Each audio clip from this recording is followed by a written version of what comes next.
كل شيء ماشي كويس يا عمي. ان شاء الله دايما. ايه يا راجل ده، مش هتيجي تقابلي اخوكي؟ لا يا عمتي. لا ازاي بقى يجي لحد هنا وما تقابليهوش يا بنتي؟ ده طردني من بيته عشان الست اللي ساحبها وراه دي. انما جالنا لحد عندنا. لا يجيلنا ولا نروح له، احنا مش عايزين منه حاجه. ده كلام يا راجية، ده اخوكي شقيقك، هو انتوا ليكوا غير بعض؟ ده كان زمان قبل ما يعرف الاشكال اللي عارفها دي. محمود اخوكي في كل وقت يا راجية، زمان ودلوقتي. وهو بيعرف الست دي؟ لا. يعرف ده ايه؟ دي مراته. مراته وله عين يجيبها لحد هنا كمان؟ يا بنتي سواء قبلنا ولا ما قبلناش هو ده الامر الواقع. جوازه فاشله، وان استمرت الشهر ده لا يمكن هتستمر الشهر الجاي. اديها شهرين كمان وبكره يفوق ويندم. حد في الدنيا يعمل عملته؟ ده اكيد اتجنن. على كل حال العقل يقول انه مادام جالنا لحد عندنا ما نسيبهولهاش. يعني ايه بقى؟ يعني ما نديهاش فرصة تستحوذ عليه، لازم نبقى دايما معاه. يا عمتي اسمعي كلامي بس يا راجية، قومي سلمي على اخوكي وتصالحي معاه.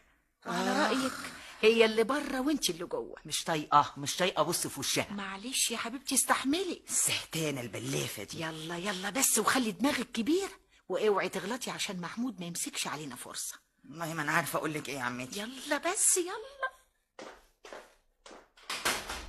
سعيده. اهلا يا راجع.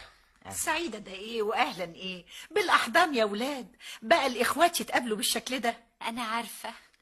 ازيك يا محمود؟ ازيك انت؟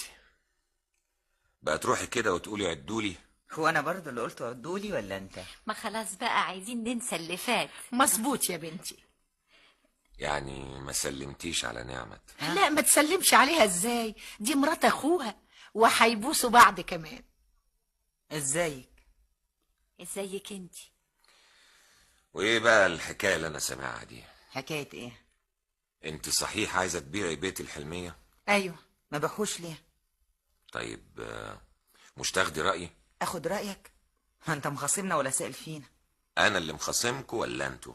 والله اللي يعمل فينا العمايل دي يبقى مخاصمنا. ما قلنا ننسى اللي فات. لا، ومع ذلك انت هتمنع ان انا ابيع البيت؟ طبعا مانع، لان في تقسيمه جديده طالعه في المنطقه دي، والشارع اللي طالل عليه البيت هيبقى شارع رئيسي. الله، وانا ايش عرفني؟ المفروض انك تسألي اللي يعرف. طب الحمد لله يا ابني، دي كانت هتمضي العقد بكره. اوقفي البيعه طبعا. حاضر. وانت عامله ايه في شغلك؟ كويسه. كويسه ده ايه؟ دي مش مستريحه يا محمود. ليه؟ واحدة واخدة ماجستير في إدارة الأعمال من الخارج، الحقيقة مش مقدرينها كويس أبدا في شغلها. اسمع يا سي محمود، ما تاخذونيش يعني اني بتدخل. انا سمعتكم بتدوروا على موظف كويس لمكتبك. اظن بقى لو لفيت الدنيا كلها مش هتلاقي احسن من راجية. على الاقل هتبقى قلبها عليك، ولا ايه رأي حضرتك؟ مظبوط يا بنتي، بس بشرط تدولها بقى ما هي كبيرة قوي ومركز كبير كده اهو. انا شخصيا ما عنديش مانع. لكن انا انت ايه ده، انت تقبلي من غير ولا كلمه. هو ده الرأي السليم واللي كان لازم يتعمل من الاول. بقى يبقى اخوكي محمود بيه اللي عنده مكتب تصدير واستيراد قد الدنيا وتروحي تشتغلي بره؟ خلاص يا ابني، من بكره تقدم استقالتها وتستلم عندك، هو ده عين العقل. الحمد لله ادي حاجة